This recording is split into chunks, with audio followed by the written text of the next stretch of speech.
Learning the fretboard or the fingerboard is an important part of leveling up your ukulele playing. It allows you to understand what is happening around you, to find the notes that you need to play something. And if you learn it well enough, it will also tell your fingers exactly where to go in order to do things like improvise and create melodies. In this mini-series, we're going to talk about how to do this best, and we're going to talk about it from an intermediate or advanced angle. Lots of people say, I need to learn the fingerboard, and I just haven't had the time or whatever.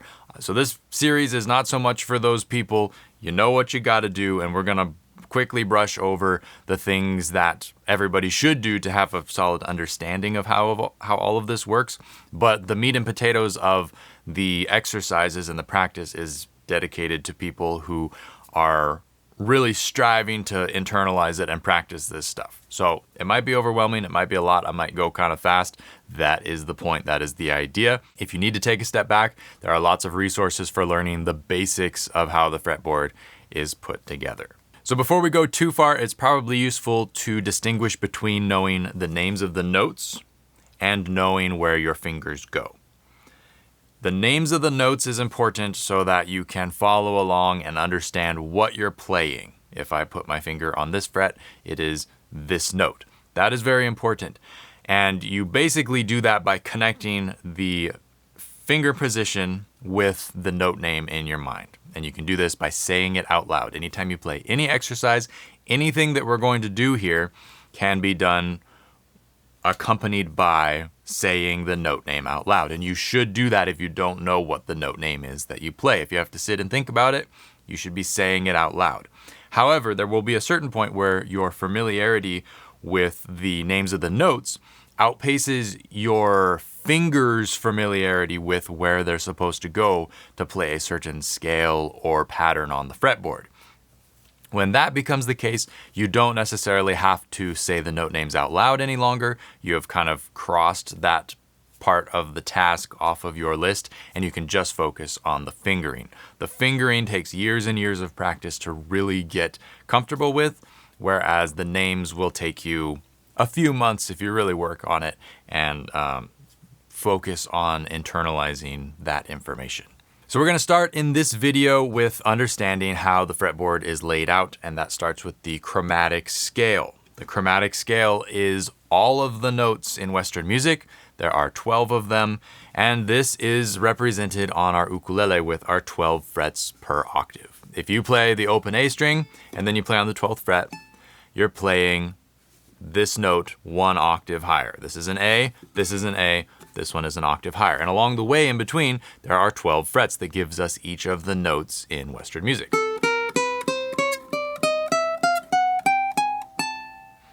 And this happens on every string. So let's talk about how the chromatic scale is laid out, how to understand it, and how to understand the matrix of when the chromatic scale is happening in several places all at once. The chromatic scale is made up of the English alphabet up through G. A, B, C, D, E, F, G, and then we go around again. And except for two places where there is an exception, every one of those letter notes is going to have an enharmonic between it, which is a sharp or flat version that nestles between. So we have A, and then there's A sharp or B flat, because it spans up to the next letter, which would be B. A sharp or B flat, and then B. That's how you end up with the sharp and flat notes in keys that you hear about and run across. And this happens between every letter name except for B and C and E and F.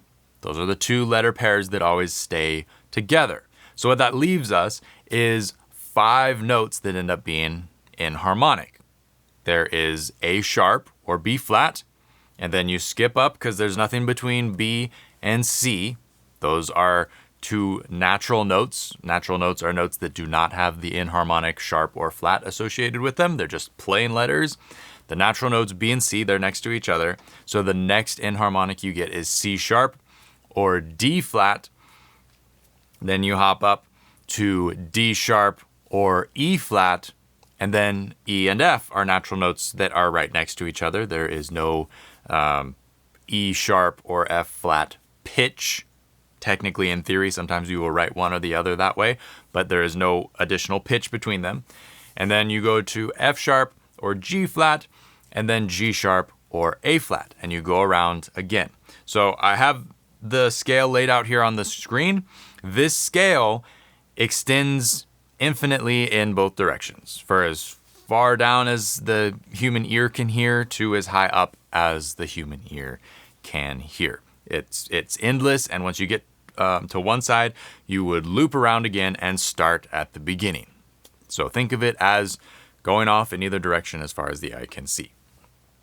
And that's what happens on the strings of our ukulele. If we take 4 chromatic scales and we line them up, that is the basis of the fretboard. What we have to do is offset where they start. So with a little bit of video editing magic that I'm going to have to figure out how to do, we're going to take our parallel chromatic scales and offset them for the tuning of the ukulele, just like this. So now you have the chromatic scales lined up starting on their respective notes of G, C, E, and A, the tuning of the ukulele. And the same principles that we've talked about for the chromatic scale, they work the same, just starting from different notes.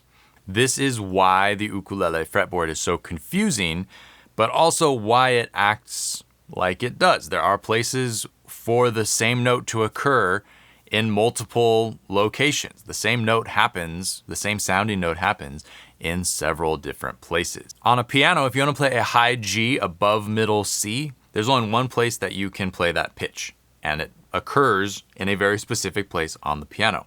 However, on the ukulele, because the chromatic scales are offset and they crisscross and overlap, there are actually going to be 3 places that you can play a high G on an ukulele, with assuming you have enough frets. If you are tuned with a low G, it's going to put the high G up way up on the fretboard.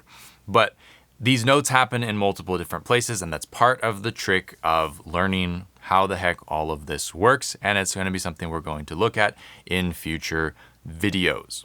If you haven't already, please go to liveukulele.com/fretboard and register for this free mini-series. The videos will be available publicly here on YouTube, but by registering, you also get access to the packet of handouts and PDFs, diagrams, and there's also going to be a practice routine, so you can see how I would outline some sort of a regimen for internalizing all of this information and spacing it out across the period of several weeks so that you're getting an even view of all the scales and all the fingering patterns and covering all of the important touch points, and you can go on from there. And by the end of working through that, you should have a very strong understanding of how the fretboard goes together, certainly where the notes are, and you'll be well on your way to being very comfortable just moving your fingers in a more efficient way, but also your fingers knowing from muscle memory where they're supposed to go in a given key. So be sure to register, check out the link in the info box down below, and I will see you